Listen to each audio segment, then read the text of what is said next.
Alamance County Sheriff Terry Johnson. I'd like to welcome you to the Alamance County Sheriff's Office for today's press conference. My name is Chris Crane, C-H-R-I-S-C-R-A-I-N. I'm the Captain of Operations for the Alamance County Sheriff's Office, and it is my distinct pleasure to initiate this press conference today. In attendance today is Sheriff Clarence Burkhead, Durham County Sheriff's Office, U.S. Marshal from the Middle District of North Carolina, Katrina Thompson. Also was supposed to be here was Director Drew Stanley from Department of Adult Correction, could not make it, had another commitment, as well as Sheriff Charles Blackwood from Orange County, also could not make it today. At this time, I'll turn the podium over to Sheriff Johnson for his comments. I'd also like to welcome you, and I'd like to say on behalf of Orange County Sheriff, he had a problem, could not make this particular press conference, but I want y'all to know that he worked very diligently with us in what you're about to see today. First, let me say, since 1998, there's been 844,600 ICAC complaints, Internet Crimes Against Children. 89,400 people have been charged and arrested in those cases. This press conference today is going to deal with 3 different operations conducted by this office. During the first quarter of 2023, we started Operation Spartan Shield. That was made up of the U.S. Marshal Service, the Alamance County Sheriff's Office, North Carolina Probation and Parole, Alamance, Durham, Orange County. We all work together in these operations. And to see what we can do when we work together is unbelievable, as you will see, I think. The first stage that we're going to talk about is Cupid era was conducted in February to focus on vice and sex-related crimes. During these 2 operations, of course, Spartan Shield was the second that we did. During these 2 operations, agencies listed, and we'll have some of that, I think, on there. You got it on? Okay. During the first quarter, you will see some of the things that we did.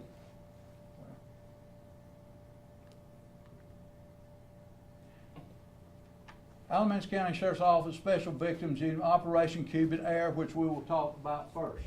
During this operation's action were taken to address potential children being exploited online by offenders from inside and outside Alamance County. Undercover deputies made 25 potential targets that we talked to that were wanting to come thinking they were dealing with a small female child or child. During online interactions, when the suspects found out that the decoy was under the age of 14 years of age and lived in Alamance County, 100% of them cut off their communication with deputies, undercover deputies. While conducting Operation Cupid Air as undercover, deputies along with the North Carolina State Bureau of Investigation contacted approximately 37 potential targets. During these communications, 95% of those potential targets refused to come to Alamance County due to past operations with agencies. 2 targets agreed to come to Alamance County and were charged with several counts of solicitation of prostitution.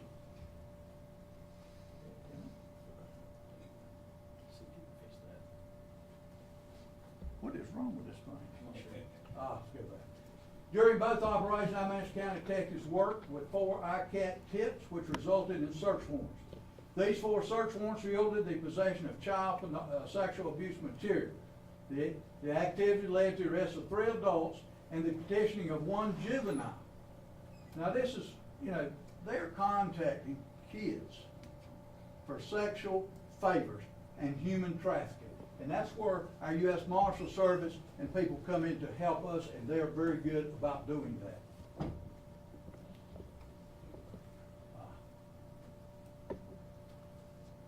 This is one of the suspects. 6 counts of felony, 2nd-degree sexual exploitation of a minor.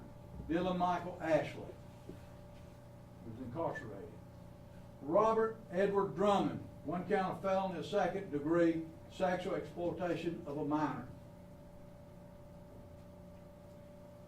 Kyle Anthony Layton, 1 count of felony, 2nd-degree sexual exploitation of a minor. Solicitation of prostitution cases. During Cupid's era, 2 individuals were arrested for solicitation of prostitution and drug charges. What we're finding is that a lot of these girls are being drugged and forced into human trafficking and providing prostitution to pay their way for drugs and everything else. And right here, 85 and I-40 corridor, we have a major problem with that, all the way from High Point through Durham, North Carolina. Randy Holliday, 1 count of solicitation of prostitution. Chantel Galen Pagagli, 1 count of felon possession, the intent to sell and deliver Schedule II fentanyl, 1 count of possession of drug paraphernalia, 1 count of solicitation of prostitution. That young lady, you know, she was taken into prostitution by the drug problem and the drug traffic. A lot of these people will take these girls, needle them up, shoot into them, get them hooked, and then they'll do anything they want done for their pimp. And we have got to stop that.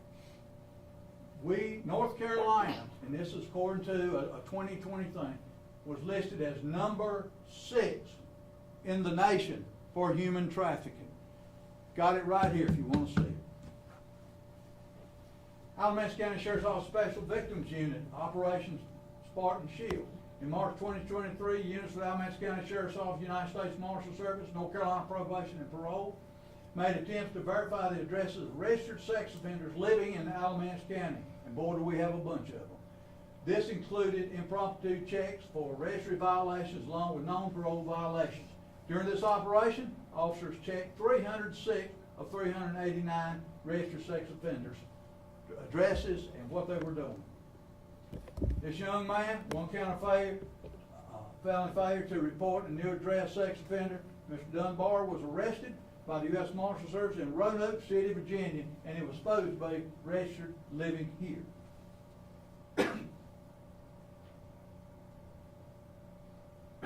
Zelia Renee Honeycutt, 1 count of felony sex offender residence violation.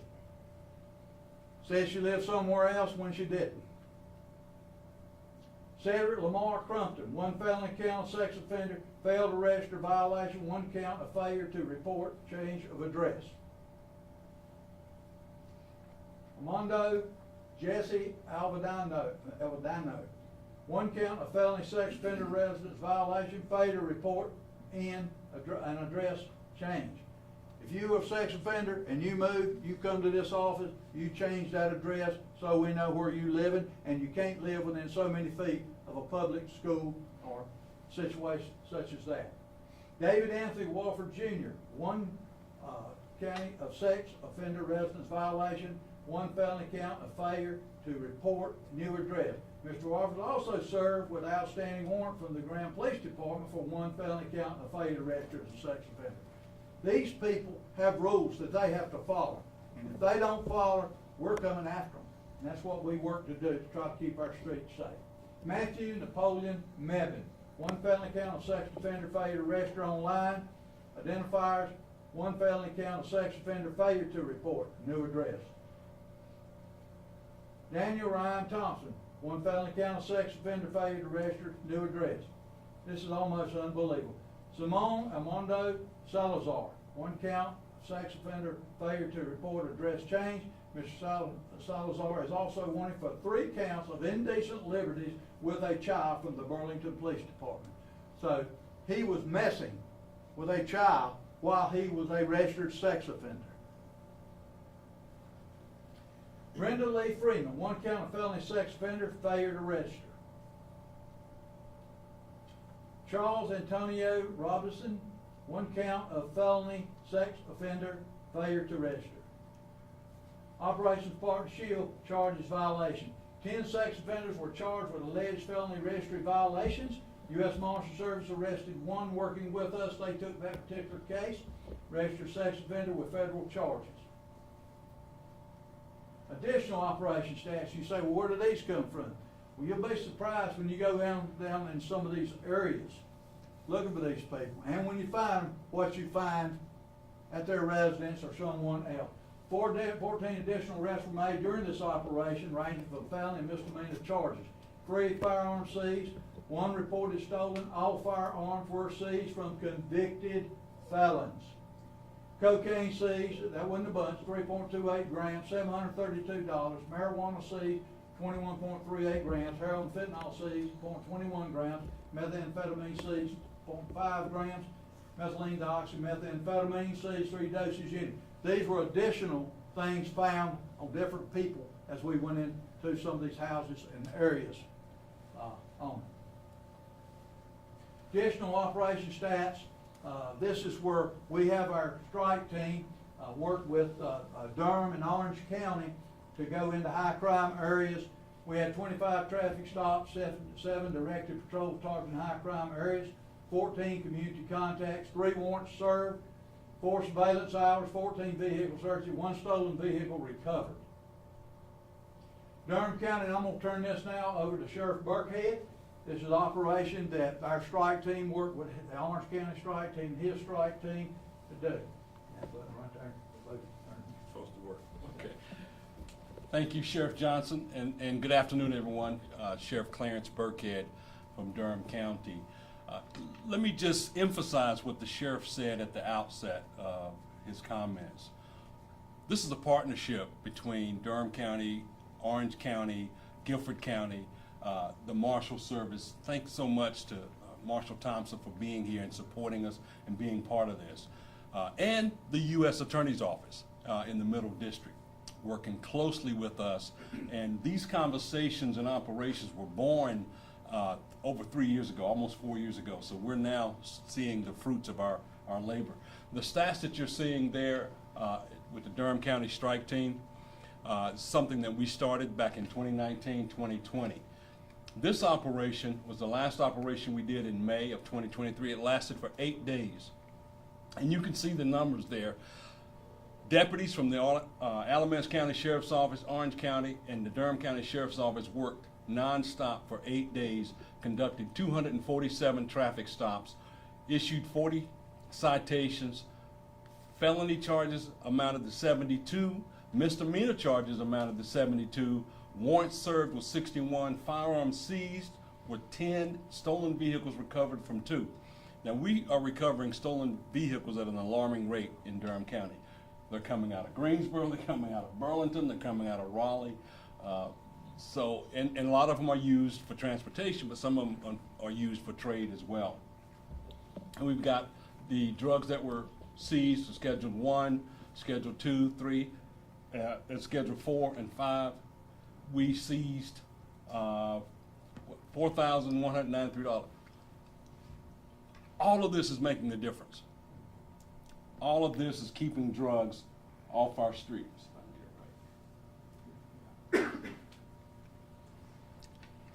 And we know, without a doubt, that we're only making a small dent. We are only making a small dent. So we are committed to continue these efforts. We are committed to expanding these efforts.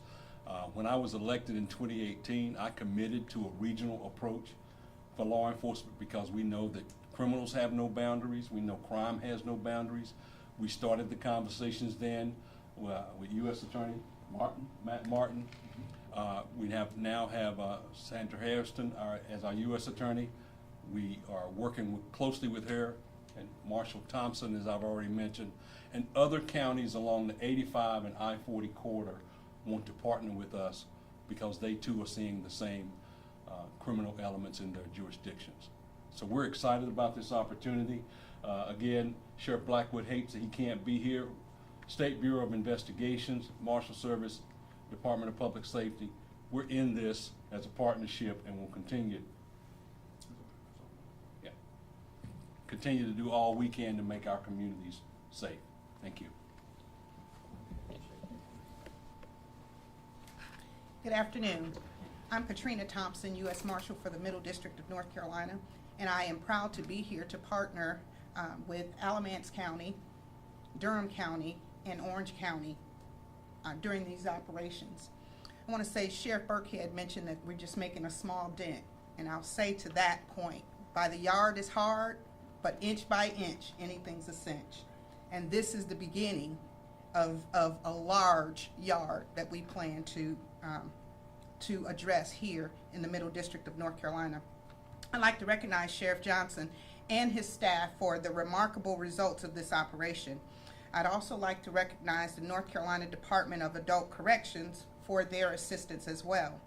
Without these partnerships with my fellow sheriffs here, or my sheriffs here, and our other partners, these results could not have been achieved. There are more than 6,000 registered sex offenders living within 24 counties that make up the Middle District of North Carolina. As the U.S. Marshal for this district, myself, along with my team, will continue to partner with local and state law enforcement agencies to locate, arrest, and prosecute sex offenders who fail to obey their registry requirements. During this operation, an individual was identified as a fugitive and was arrested within 1 day in another state by the U.S. Marshal Service, resulting in a federal prosecution.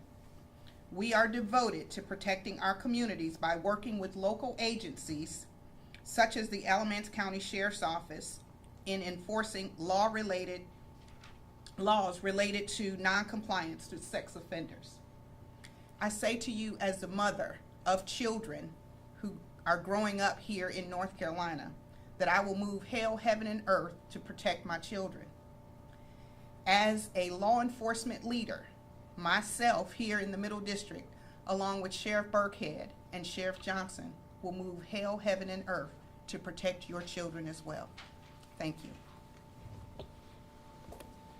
Thank you, Marcia. That's very good. I'm telling you, folks, we must continue these efforts. And we have found that by working together, we can cover a lot of territory. As Sheriff Burkhead said, criminals know no boundaries. Crime knows no boundaries. And we're eat up with it along the I-85 40 corridor here. Durham, Alamance County, and Guilford County. And it's not going to stop. We're going to work together, and I pledge, and I know Sheriff Burkhead and Marshal Thompson, I pledge to do everything within our power to stop the human trafficking, the children exploitation, and the problems that we're encountering right now. And by working together, I think we can do a whole lot about it. And it's going to take some efforts, and it's going to take some time. But just like some of the operations we ran earlier, a lot of the people wouldn't come here when they realized it was Alamance County. I don't want them to come to Durham. I don't want them to come to Guilford. I don't want them to come to anywhere in North Carolina or anywhere in the United States. And we're going to continue. Our staff is going to continue to haunt these people until we get them in custody. And I want that clear to the public. And we have a team here that was going to make a difference. And I thank you very much, Marshal Thompson, for what you did. Sheriff Burkhead, you too, and I certainly don't want to leave Sheriff Blackwood out in Orange County, because they have worked continuously with both sheriffs here. Are there any questions? Hi, I'm Michaela Lake with ABC 45 News. You said that North Carolina is a hot spot for human trafficking. I was in Atlanta a couple of months ago, and I went to the mall. And when I was leaving the mall, I noticed there was a napkin like tucked in my windshield, and I was like, oh, this was random. It wasn't there when I left. So, and I've heard that people place things like that on your car. So here in North Carolina, if you're in a situation like that where you notice there's a napkin in your door or on your windshield, what should you do in situations like that? Let me tell you something. I would notify the authorities if I had any idea that something was not right. It's our job to find out, not yours, if you understand what I'm saying. I know this morning I had a grandfather bring his granddaughter, 19-year-old granddaughter, into my office upset because in Delta, Colorado, she had gotten on her phone and computer and was talking back and forth to this individual in Delta, Colorado. He was trying to get her to come out there to visit him, and she was going to do it. Didn't know anything about him. When I called out to Delta, Colorado, I found out that the record the individual had and that he was an illegal immigrant. And what they intended to do, in my opinion, is get that girl out there and take her into human trafficking somewhere else in the country or out of the country. So it's happening every day here. And the public, if they see something, they need to make us aware. We'll investigate it. And that may have been what was coming your way. I think Atlanta is a hot spot as well for human trafficking. So I was with my sister and we noticed that we were like, that doesn't seem right. But we just kept going where we were going and nothing happened, thankfully. Well, I'm telling you, we have to be careful today, and that's a shame. We can't even go, our children can't even go out to play, or we go into a shopping center or a mall without worrying. And the public has got to get involved in this stuff. If they see something, I don't care if, you know, they say, well, it probably is not enough. Let us know. It's up to us to find out. And you can bet we will find out. Yes, ma'am. Do you have a message to parents in North Carolina? Because, you know, children can get involved in human trafficking just by, you know, talking with someone online they think might be their same age. Parents, beware of social media. Check your kids' phones. Check your kids' computers. You know, we had a case, it hadn't been that long ago, that come, I believe, Arkansas. Took a little girl in Davidson County, but he had already been communicating with 3 of our girls, little girls here in Alamance County. And they wound up shooting an officer out there 3 times, and of course the little girl escaped because we were able to identify who the individual was and get the description of the car and stuff out there, and they were jumped by an officer, and he ran, wrecked. Little girl was able to jump out, and he wound up shooting the officer, but the officer survived. But that is one, had we not got her, should have been into human trafficking somewhere. Yes, ma'am. Oh. When we talk about, you know, these kids, and we know oftentimes they go after the most vulnerable population, so you talk about teamwork being so important. How are you going kind of outside of these walls as well and talking whether it's DSS, school systems, and getting that partnership started right at the very beginning so they're aware too of what's going on? Well, I think we need to utilize every possible means we can in dealing not only with the kids, but the parents. The parents can, you know, they need to check their kids' phones. Now, I'm telling you, because our kids are so vulnerable, it's unbelievable. Secondly, you, the media, can help us get the word out. Beware of the child predators. That's very important, and you folks can help us. And when it comes touching on population, are you guys noticing a certain demographic of women or men that are going into human trafficking? Are they more African American, Caucasian, Hispanic, certain age? What does that look like? What I've seen in all the research I've done, you know, we have a lot of human trafficking going on that's taken back across the borders. There is a lot of human trafficking in these foreign countries where our people will fly to another country to have sexual contact with a small child in other countries, which they're probably not enforcing the laws there. Like I say, I've done a lot of research, and it concerns me greatly, as well as these 2 people. It concerns them greatly too, what's happening in our nation. And, you know, it's up to us to protect our children, and I love what you said, because you were absolutely right, Marshall. And there's no real particular demographic. Every community is impacted. And you talked about reaching the schools. We have to work with our schools and our PTA associations, our young people. They know, and in Durham we do that. But the demographic is all over the place, to be honest, and there's really no one that is immune to human trafficking, and certainly some of the drug cases that we're seeing. I think it's important for us all to understand human trafficking is not just a phrase, and we're not just talking about 1 or 2 people here. It is a business, billion-dollar business. You talk about somebody using drugs. Once you smoke that rock of crack or that line of coke, it's gone. With human trafficking, you take one person, and that person is abused over and over and over again. And for each incident or each time that person is abused, money is being collected. So again, it doesn't have a demographic. At the end of the day, it's about a victim and an offender or offenders.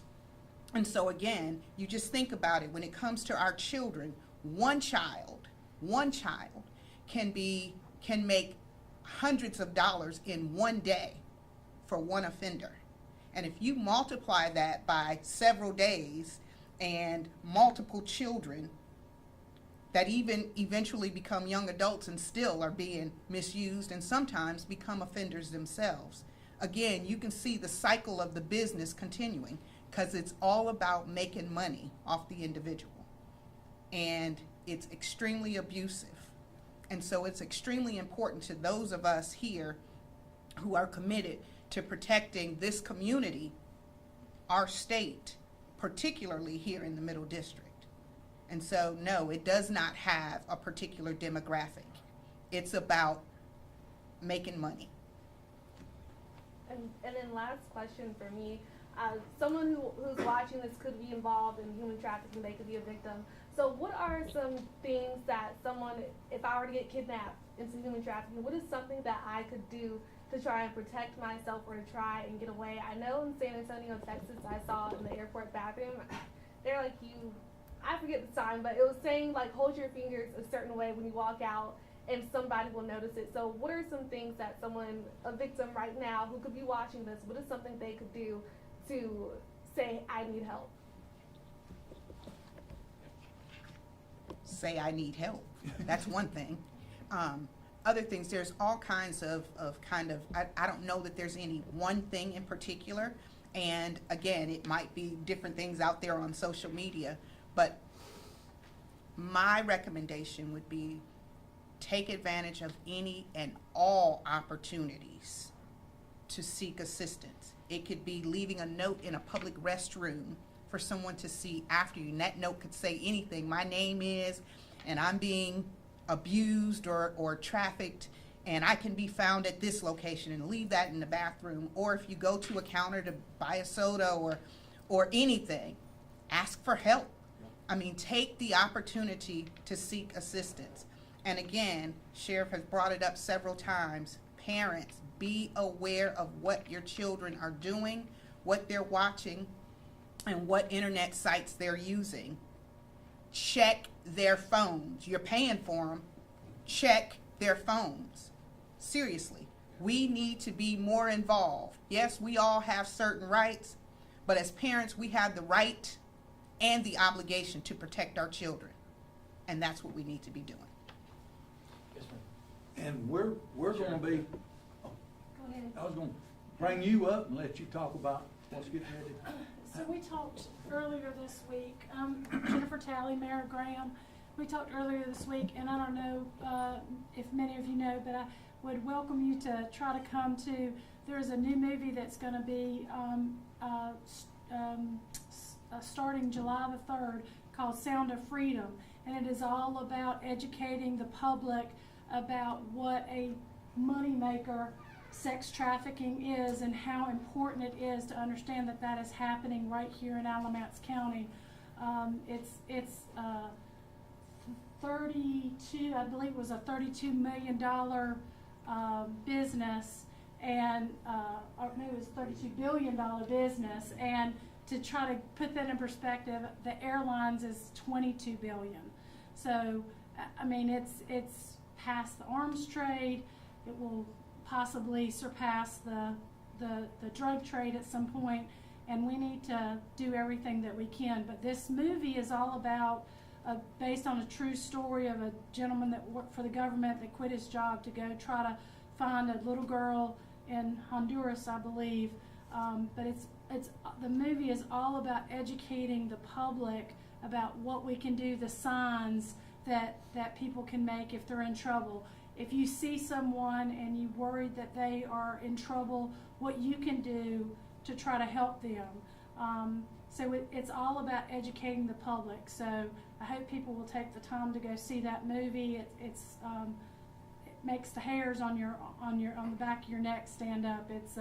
It's pretty powerful, and what these officers do every day and the sacrifices they make is just, it's unbelievable. So I had reached out to the Sheriff's Department to see if we could have a couple of officers from the Special Crimes Unit be there to answer questions, provide information, to the public about what they do, and also for the community to tell them how much we appreciate what they do and the sacrifices they make. I remember speaking to one of them that went in and arrested someone a couple of years ago, and he said, you just can't unsee what we're having to go through, and it's a really difficult job what they're having to do. It just amazes me. I certainly could not do it, and hats off to them for every day getting up and doing this to save the children of our community. Thank you, Mayor. Thank you. Yes, Johnson, could you explain a little bit on the timing? Some of the photos of the mugshot I recognized as earlier arrests that have been made months ago, frankly. Mhm. So, in other words,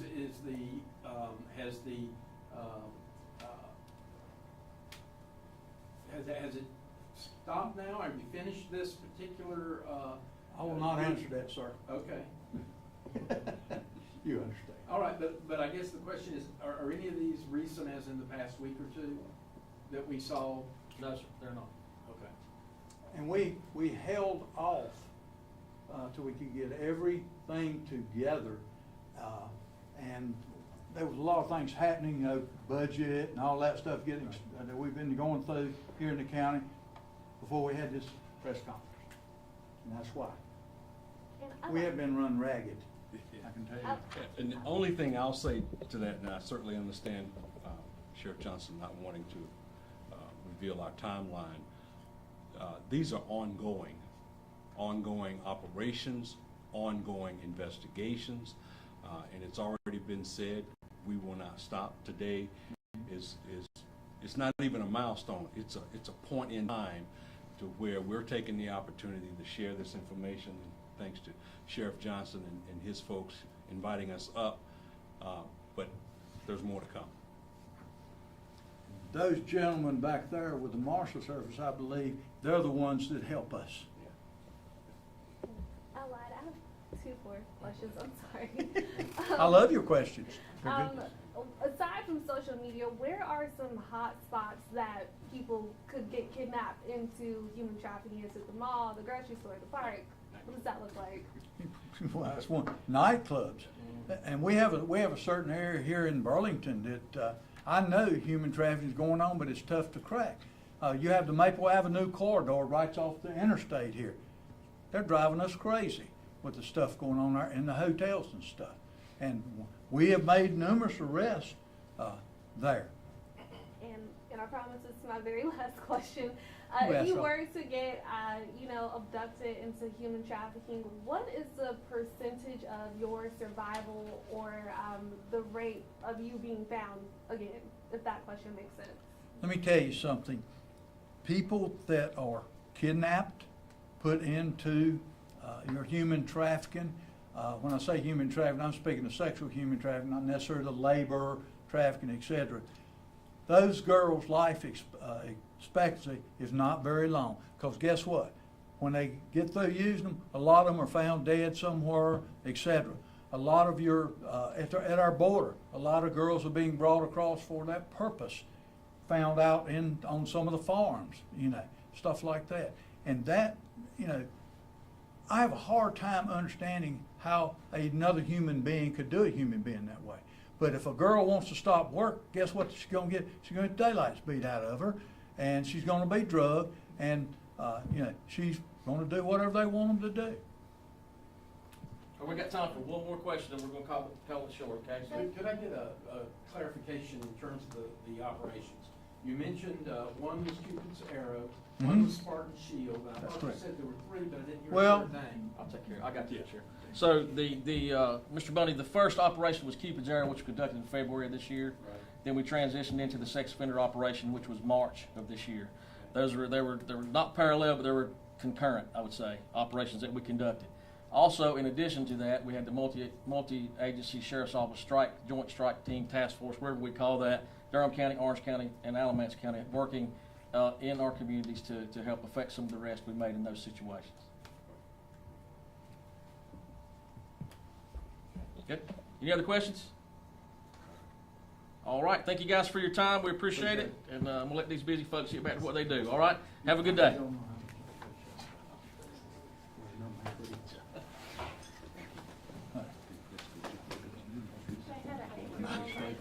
across the border. They found 67 units. Yeah, you